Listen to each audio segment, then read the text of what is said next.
സഹോദരങ്ങളെ, ഈ മഹാദുരന്തത്തിൻ്റെ മുന്നിലും നമ്മളെ സന്തോഷിപ്പിക്കുന്ന ഒരു കാര്യമുണ്ട്, നമുക്ക് ആഹ്ലാദം നൽകുന്ന ഒരു കാര്യമുണ്ട്. എന്തെന്നറിയോ?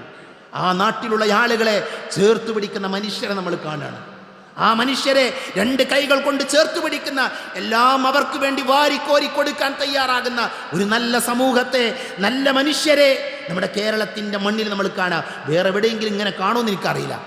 നമ്മുടെ രാജ്യത്തിൻ്റെ തന്നെ മറ്റു പല ഏരിയകളിൽ ഇങ്ങനെയുള്ളൊരു എന്താ പറയുക, സംസ്കാര സമ്പന്നരായ, നന്മയിൽ മത്സരിച്ചോടുന്ന മനുഷ്യന്മാരെ കാണുമെന്ന് എനിക്കറിയില്ല.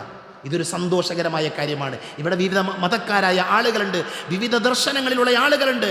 ഈ ആളുകളെല്ലാവരും ഒരുമിച്ച് നിന്നാണ് ഈ ദുരന്തത്തെ നേരിടുന്നത്. അതുകൊണ്ട് തന്നെ അത് നമ്മളെ സംബന്ധിച്ചിടത്തോളം സന്തോഷമുള്ള കാര്യമാണ്. അത് അഡ്രസ്സ് ചെയ്യാതെ പോകാൻ പാടില്ല, അത് നമ്മൾ പറയാതെ പോകാൻ പാടില്ല.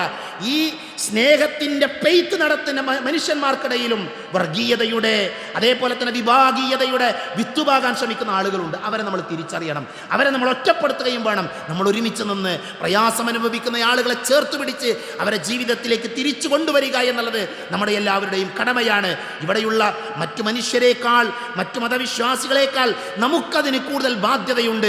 കാരണം നമ്മൾ വിശ്വാസികളാണ്, നമ്മൾ മുസ്ലിങ്ങളാണ്, നമ്മൾ നന്മയിൽ മുന്നേറേണ്ട ആളുകളാണ്.